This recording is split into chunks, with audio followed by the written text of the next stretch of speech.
Paying off credit card debt can feel like a heavy weight. It can hold you back and make it difficult for you to focus on the important things in your life, whether it's saving for your future, pursuing your dreams, or enjoying your lifestyle. But getting out of debt requires more than just paying off credit cards. You might pay off your credit cards and still find yourself in the same circle of debt, repeating itself. So, debt management strategies like budgeting, tracking expenses, changing your spending habits, prioritizing, creating emergency and retirement funds, and knowing where to find help can save you money and help you manage your debt effectively. These debt management strategies aren't quick fixes or impossible promises. They are practical steps backed by real results that will help you tackle debt head-on and manage credit wisely for the long term. And that's exactly what we'll focus on in today's video. Proven methods that can help you regain control, like debt consolidation loans for bad credit and techniques for paying off credit card debt fast. That said, let's dive in. Number 1, organize your debt list. Without a good plan, things can't be done efficiently. It doesn't matter if it's student loans, personal loans, or credit cards. Get a pen and write all your debt. For each one, note the lender, total balance, interest rate, and minimum payment. This isn't just busy work. It gives you a clear map of what you're up against and helps you figure out which debt management strategy will work best. For example, if your student loan has a 5% interest rate with a $200 monthly payment, you'll write that down. Do the same for every other loan or balance, no matter how small. Once you've got everything in one place, you can start exploring methods like debt consolidation, which bundles all your debts into one payment, even if you have bad credit. Take note that if your goal is to pay off credit card debt fast, you'll need to focus on high-interest balances first. Or, if managing student loans effectively is your priority, you might explore income-driven repayment plans or refinancing options. Number 2, adjust your budget. Your budget is your financial plan for a certain period, and it should be the next thing to manage after organizing your debt list. Debt has a sneaky way of piling up, especially when interest keeps accumulating. The more you borrow, the worse it gets over time. To begin with this process, write down your total monthly take-home income and list out every single expense. Be honest with yourself. Put every subscription, every grocery bill, and even those impulse buys on the list. Now, split those expenses into 2 categories: must-haves and nice-to-haves.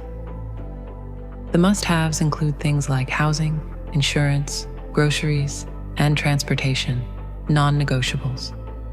On the other hand, streaming services, dining out, and shopping sprees fall into the nice-to-have category. Once you see where your money is going, it's time to make some tough decisions. Look at those nice-to-haves. Where can you cut back? For example, if you're eating out twice a week, could you trim that down to once? Or maybe pause that extra streaming service for a few months. Number 3, create more than your minimum payment. When it comes to debt management and you want to gain real momentum and get closer to financial freedom, you have to go beyond the minimum payment. After you have tried the methods we discussed earlier, you can commit to using any sudden cash inflows, such as tax refunds, inheritance, refunds from an overpayment, and proceeds from selling items towards your debt repayment. So how does it work? Let's look at 2 ways you can use this approach effectively. 1. Boost your monthly payments. Say you've got $40,000 in student loans with an interest rate of 6.8%, set to be paid off over 10 years. Your regular monthly payment might be $460, which would add up to $15,239 in interest over the repayment period. But if you bump up that payment by just $50 each month, making it $510, you'd cut years off your loan and save around $2,200 in interest. This small increase might mean skipping a few restaurant meals each month, but the payoff is real. Less debt hanging over your head and lower overall costs. 2. Make one-time lump sum payments. Let's say you're dealing with $10,000 in credit card debt with a 16% annual percentage rate, and your minimum payment is $233. If you only make that minimum, it'll take 64 months to pay it off, and you'll fork over nearly $4,926 in interest alone. Now imagine you get a tax refund or sell some unused stuff and put $3,000 toward that debt in one shot. That lump sum payment would cut your repayment time to 39 months and slash your total interest to just $1,999. You'd save $2,927 in interest and 2 years of payments. How's that for a win? The bigger picture? Whether it's paying off credit card debt fast or managing student loans effectively, this debt management strategy works perfectly. 4. Focus on high-rate interest debt. If you are that person who finds pleasure in borrowing more, you would know that interest is a big deal in debt payments, as crazy as interest might seem. Just imagine paying off your high-interest debt first. It's like getting off the bigger stone of your shoulders so you can take a breath to handle the smaller one. Isn't it? A unique technique used in this case is known as the avalanche method. It's an effective method that will save you the most money by first eliminating your most expensive debt. While making minimum payments on all of your balances, you prioritize the debt with the highest interest rate and allocate extra funds towards paying it off first. Once you've paid off that debt, you move on to the next highest one. Imagine that you have 3 credit cards to pay off, say Card 1, Card 2, and Card 3. Card 1 has a balance of $3,000 and an interest rate of 25%. Card 2 has a balance of $2,000 and an interest rate of 22%. Card 3 has a balance of $1,500 and an interest rate of 19%. And you currently pay $50 every month on each of these cards. You also have an extra $150 that you can put towards your debt. To start, you will allocate this extra amount towards Card 1, which has the highest interest rate. It will take you 19 months to pay off Card 1. Then, you will have an additional $200 to pay off Card 2. It will take you another 7 months to pay off the balance on this card altogether. Finally, you will use the same method to pay off Card 3, paying $300 per month. Overall, it will take you 29 months to pay off all 3 cards, and you will pay a total of $1,870 in interest. 5. Work hard to boost your financial income. The amount you pay towards your debts depends on your income and expenses. Therefore, if you've already reduced your costs and still can't afford to pay more, you need to focus on boosting your income. Here are some options to consider. 1. Do side hustles. Use your skills to earn more money.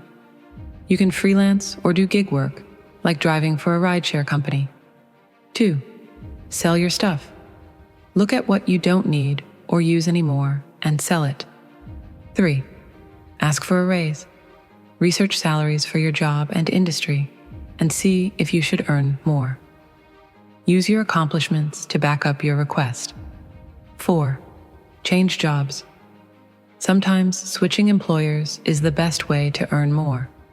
A new employer may pay more for your experience. You could also consider transitioning to a different career that pays better.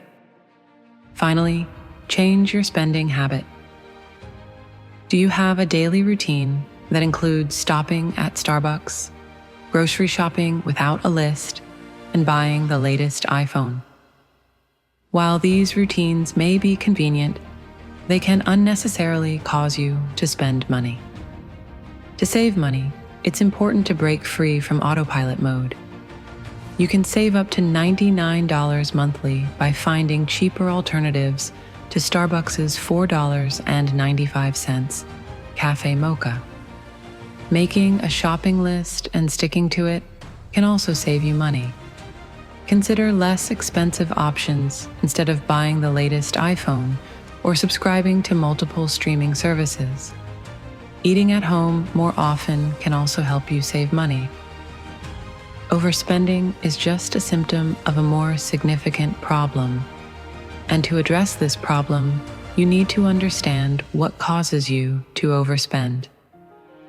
In summary, debt management isn't just about what you owe. It's about building better habits so you don't fall back into the cycle. But if you ever find yourself in the cycle, you get back on track if you can implement the debt management strategies we discussed. And if you're still struggling, remember that you don't have to go through it alone.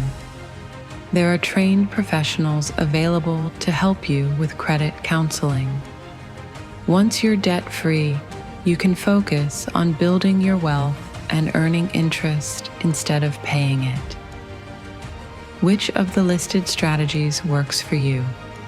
We'd love to hear your thoughts in the comments section. Also, if you find this video helpful and would love to share this information with others, then hit the like and subscribe button now. Don't forget to check our other videos. Thanks for watching. See you in the next video.